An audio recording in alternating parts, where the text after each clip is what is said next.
This is my first video update coming to you from Athens, Greece on this Thursday morning.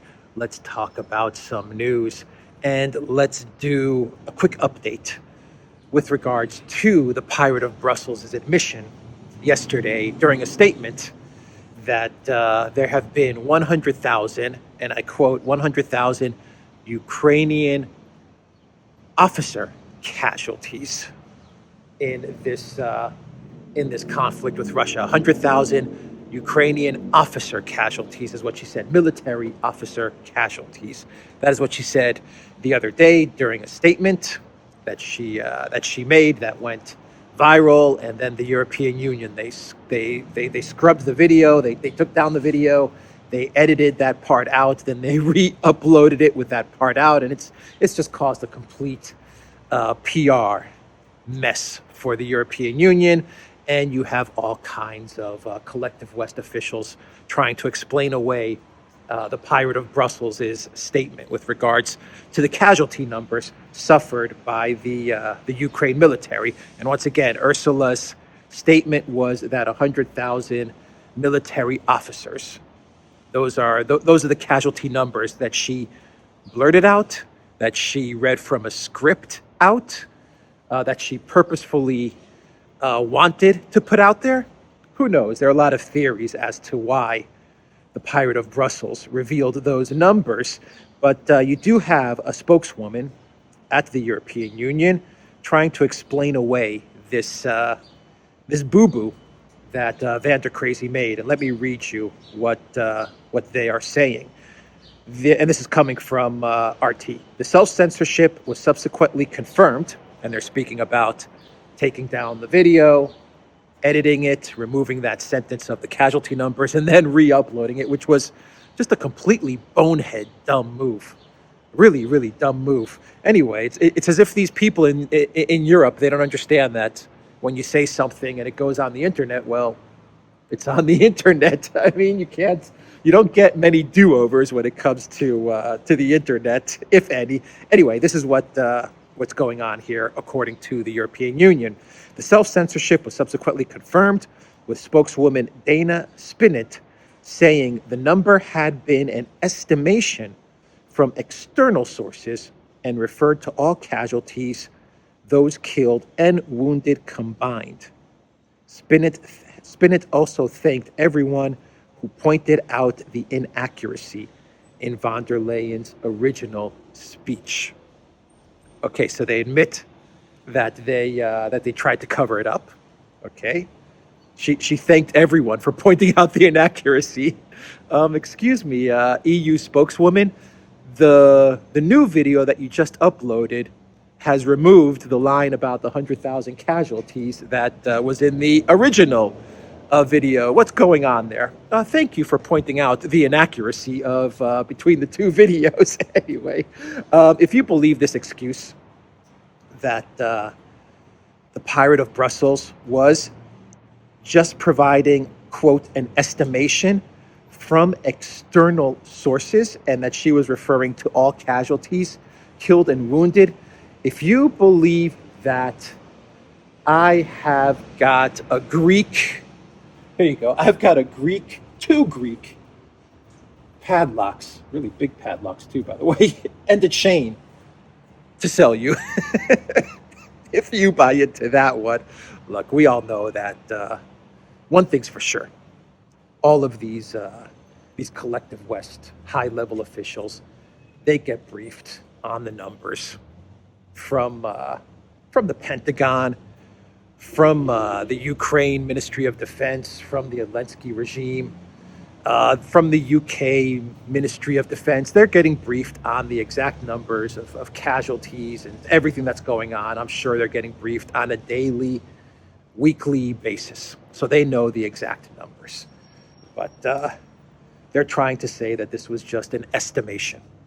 An estimation. She was just throwing out a number because she has no idea. She has no clue what's going on, even though the European Union is sending billions and billions to Ukraine. They're deindustrializing their entire EU member state economies, but she has no idea what's going on. She's working from estimations. If she's working from estimations, then we're all really screwed. That's for sure. If the people in charge just have estimations, well, then we're really screwed. And there's another thing that's very curious with the statement. So she's giving an estimation of the killed and the injured. So that's her estimation.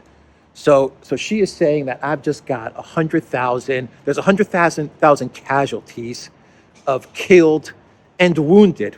Why wouldn't she say that in her statement?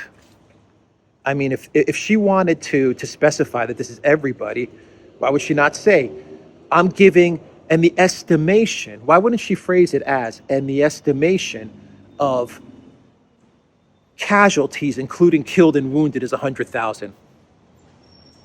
No, because when you say the word casualty, it's inferred as KIA. At least that's the inference that I get. Otherwise, you would say KIA and wounded, 100,000 casualties and wounded. I don't know. That's how I would phrase it. Maybe I'm wrong there, but keep in mind that the Pirate of Brussels was also the defense minister of Germany. Keep that in mind. And you're telling me that the defense minister of Germany, the one-time defense minister of Germany, doesn't have an understanding about all these things? Killed, wounded, casualties, all of these things. She has no idea. She just works off of just, estimations. I don't know, 50,000, 100, 150, whatever. I'll put that in an official statement. I'll put estimations of this importance in an official statement. I'm not buying any of it. I don't think anyone is buying any of it. Anyway, Arestovich was also the Baghdad Bob of the Elensky regime. He was also doing some damage control, and he went on a Ukrainian, I believe it was a Ukrainian talk show, TV show, and he said the number is, and I believe, let me pull it up here. Yeah, he said the number is 10,000 killed. You see? He says it's 10,000 killed. This is what he said. He said, I would never give that number and would keep it secret.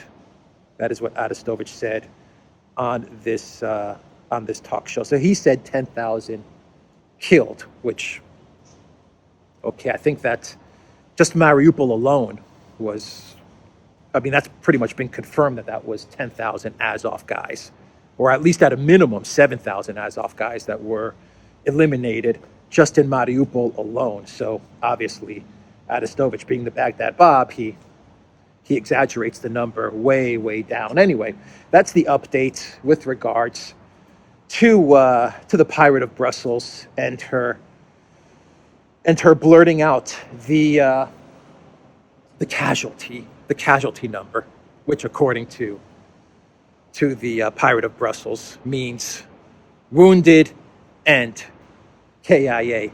And another interesting part about the statement is that she said that there have been 20,000 civilian deaths in Ukraine. That's a part that many people are overlooking in her statement. But she also said that as well, 20,000 civilian casualties in Ukraine as well. So she said that during her statement. Is that an estimation, or where is she getting that number? So anyway, that is the update there. And since we're talking about Ukraine, let's talk about Elensky appearing at the New York Times Deal Book Summit alongside, wait for it, alongside Sam Bankman-Fried of FTX, alongside, and he was the headliner, of course, alongside Janet Yellen, alongside the Zuckbot. All of these people were, the BlackRock guy, Larry Fink, all of these people were brought in to this New York Times Deal Book Summit because this summit is all about interviewing business visionaries, business thought leaders and visionaries. And the two of the headliners were Elensky and SBF, Sam Bankman-Fried from FTX. And wow, what a summit from the New York Times. Really tells you a lot when the New York Times pulls in Elensky and Sam Bankman-Fried and Janet Yellen as business leaders and visionaries. The nexus of corruption. You want to know where the nexus of all of it is? It's Ukraine, man. It is Ukraine. That's why you have FTX, which was doing business in Ukraine, washing donations and funds via Ukraine. That's why you have Elensky, who I believe the guy that was interviewing all of these people was Sorkin. I think that's his name, the New York Times guy that was interviewing everybody, the host of the event. I believe he put the number when he was interviewing Elensky, he put the number of U.S. money donated to Ukraine at 105 billion. I was thinking 97 billion. Now it's 105 billion that has gone into Ukraine. And when he asked Elensky what he thought about that, he didn't ask him, has this money, where's this money gone? Has it been audited? He didn't ask him any of that stuff. What are you doing with this money? None of it. When he asked Elensky if it's enough money, or should the U.S. give more money, or what do you say when people say that's a lot of money? Elensky's like, give me more. He's like, look, this is what Elensky told him, and I'm paraphrasing here. Elensky said, if you don't give us the money, well, then Russia is going to expand this war to other countries. And Elensky said, and even other continents, hinting at the fact that, according to Elensky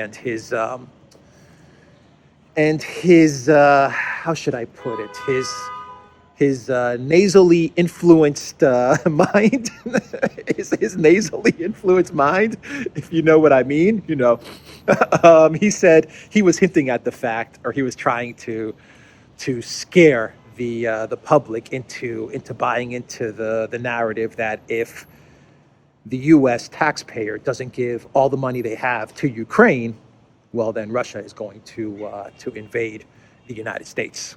So his basic premise was, we're fighting for you, right? We've heard that line. That line's used a lot when you try to justify these military interventions and these wars and this type of mission creep. You use that line a lot. We're fighting here so that we're going to fight them there so that we don't have to fight them here at home, right? Isn't that what George Bush used when he was talking about when he was trying to explain away the illegal invasion of Iraq and Afghanistan as well? Rumsfeld and Bush and all those guys, they were saying, well, we're going to fight them over there so that we don't fight them here, which is kind of like the line that Elensky is using. Give Ukraine another 100 billion. Let's make it 200 billion. Oh, hell, he said 1 trillion the other day. Let's make it 1 trillion so that Ukrainians are fighting the Russians here so that you guys don't have to fight them there. Anyway, the host of this New York Times summit, he didn't ask Elensky any difficult questions. He didn't ask him about the Minsk agreements.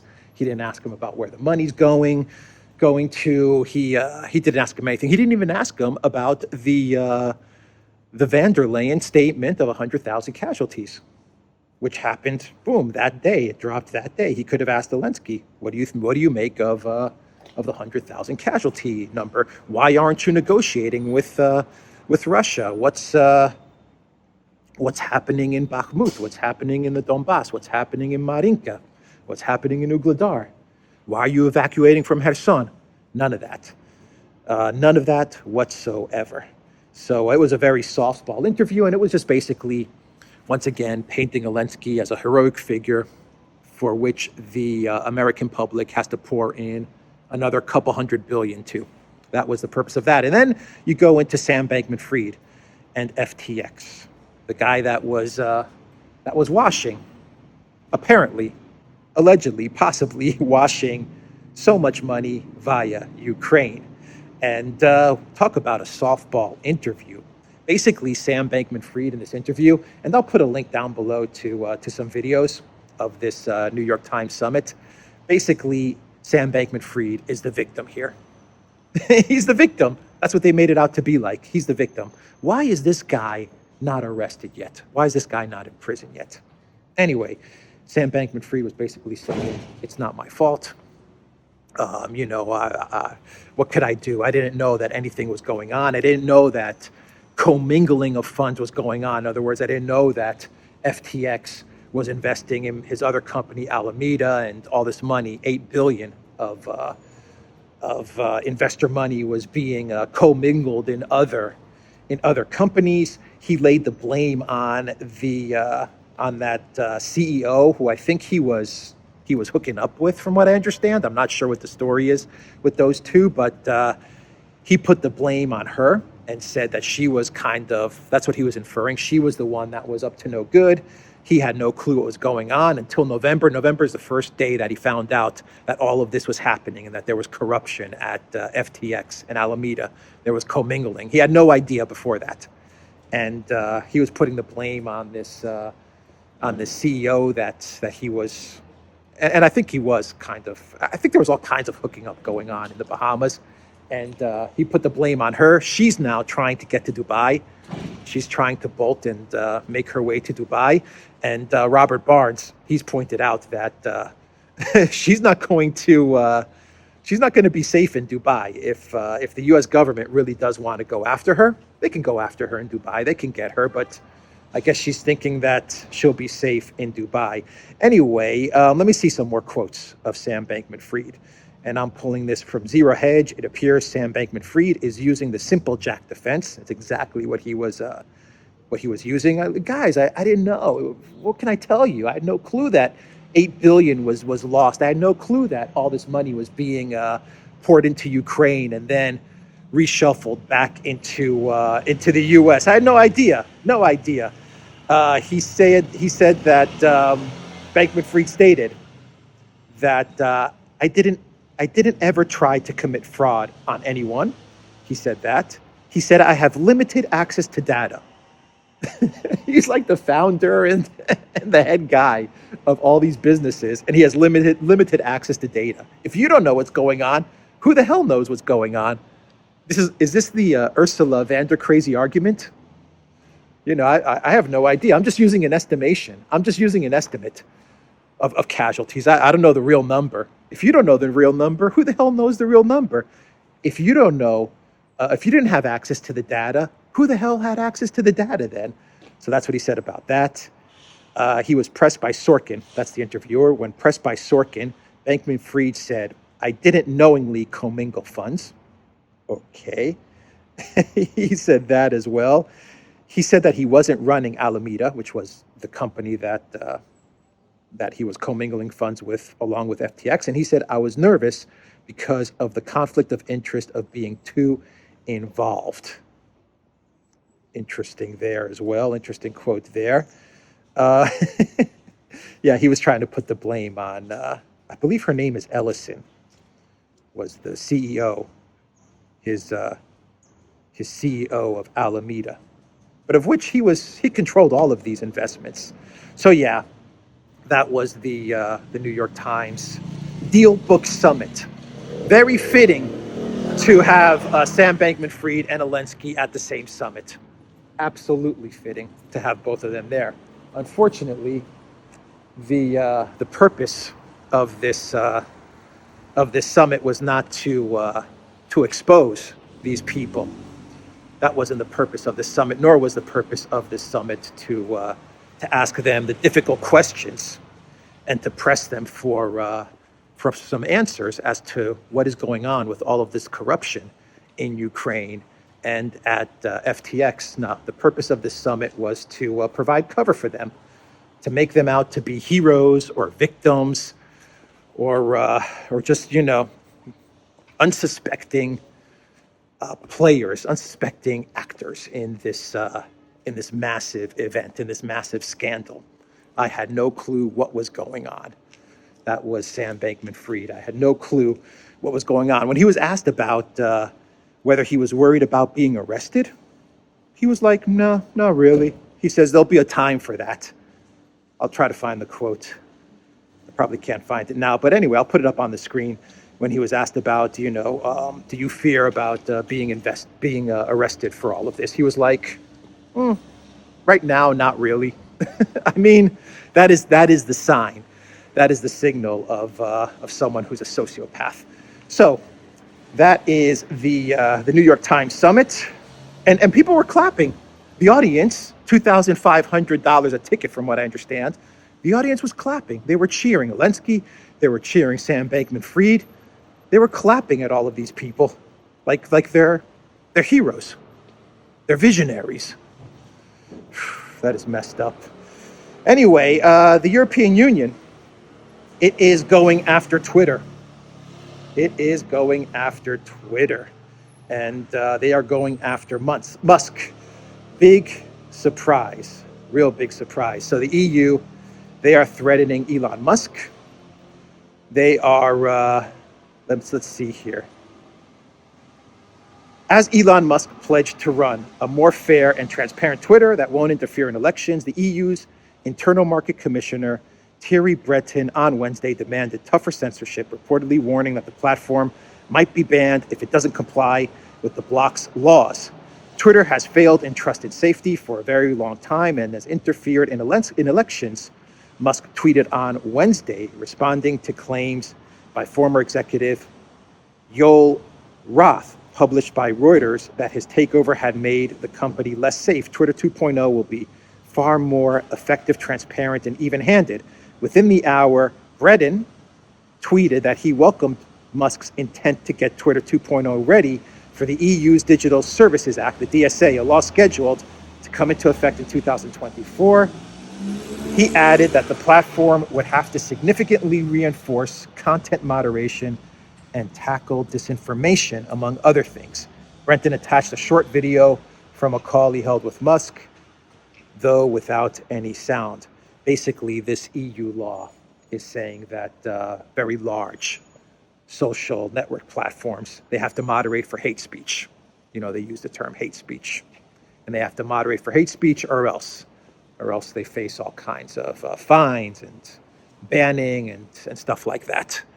And within an hour of Musk tweeting that Twitter does interfere in elections, admitting that Twitter interferes in elections, the EU dropped the threat to Musk. I am telling you. Ukraine, it connects them all, doesn't it? Musk, Starlink, Sam Bankman-Fried, FTX, and then you have Elensky just sitting there in the middle, collecting cash. Boy, oh boy, I think that Musk. It's hard to understand what. I mean, no one knows what Musk is thinking, what his angle is in all of this.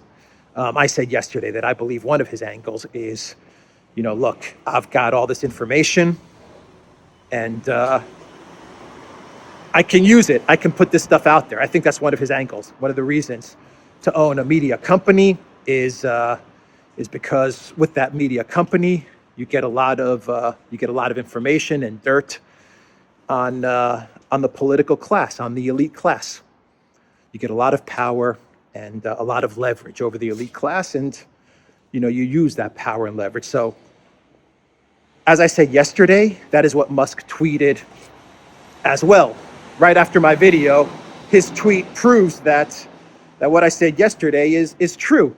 It's Musk telling the elite class, look, Twitter has been interfering in elections. I've got this information. You don't believe me? You think I'm bluffing? Try me. That's what he's saying. Just like when he talks about the laptop, the Hunter laptop. He says, I've got all the info. You don't believe me? Try me. So what his ultimate angle is in all of this, I don't know. I don't know what game he's playing, but I think there is an argument to be made that Musk, he wants out of all of this Ukraine, Starlink, corruption, war, profiteering stuff. That's just my hunch, that he's trying to figure out a way to extract himself from his involvement in Ukraine via Starlink. But I think that's just a small thread as to what his overall end game is. Anyway, he is signaling here with the admission that he has information. I guess that's how you can take this tweet, that he has information that Twitter has been interfering in elections. He's telling the the elite class, and he is part of the elite class, which is why I can't figure out his angle, but he's telling everybody, look, the political class, he's saying, look, I've got all kinds of information now. And, don't push me. Don't push me or else I will expose this stuff. And he has the power to expose all kinds of secrets. There are all kinds of secrets that Musk has. And with regards to Ukraine, there are all kinds of dirt buried all around Ukraine. I mean, not only does it continue, has it in the past, and does it continue to bring all kinds of money to the globalist elite. I mean, they're making billions and billions off of Ukraine. Not only does it do that, has it done that in the past, and does it continue to do that, but the problem with Ukraine is that there are also a lot of terrible secrets buried in Ukraine.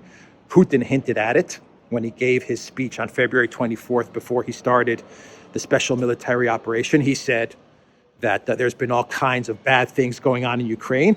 Nuland hinted at it when she testified to Congress, and she was speaking to the Senate, and she was speaking to Rubio, and she blurted out the line about facilities, research facilities. So, I mean, there's all kinds of bad stuff going on there. And I think one thread with Musk is that he's trying to figure out, how do I get out of this?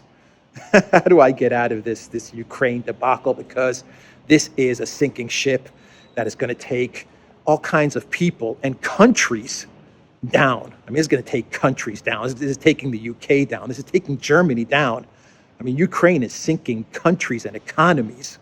It's demilitarizing the United States. So I think he's seeing, I mean, he's a visionary, so he's seeing way ahead, and he's saying, I need to get out of this thing. Anyway, those are just some thoughts as to everything that is happening with regards to Twitter, and that is why the EU is going after Musk now. The EU is now saying, crap, we got to threaten him. He's got all this information. Well, we've got to threaten him back. So if you don't comply with us, Musk, we're going to censor you and do this to Twitter and stuff like that. So the EU, they also understand that Musk has all kinds of juicy info as to what all of these political elite have been doing. Keep in mind, Musk has all of the DMs. He's got all the tweets, obviously, but he has all of the direct messages.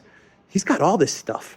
He probably even knows the web pages, because I'm sure that Twitter tracks users even when they leave the Twitter website. I mean, they're tracking users. I'm sure he even knows what other sites these guys have visited.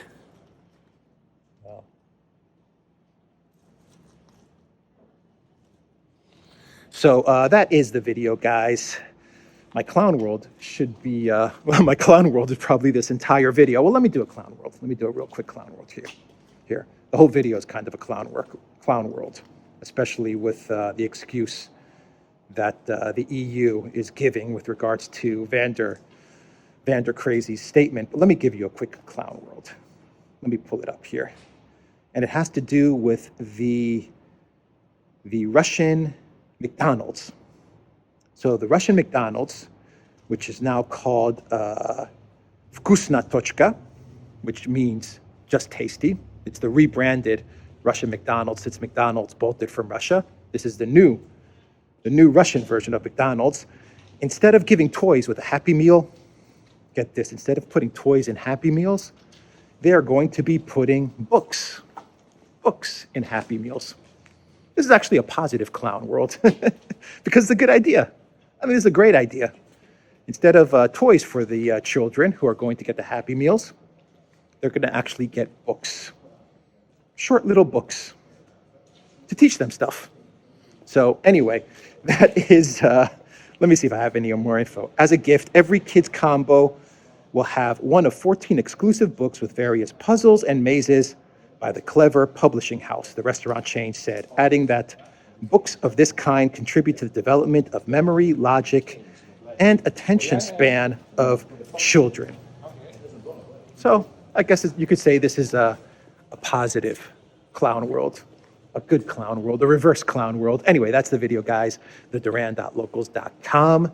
We are also on Rockfin as well. Look for Alexander's channel. Look for the Duran's channel. Duran Shop. One sec. Duran shop. Texas flag right there on this Duran sweatshirt, 10% off. Use the code GOOD DAY. Take care.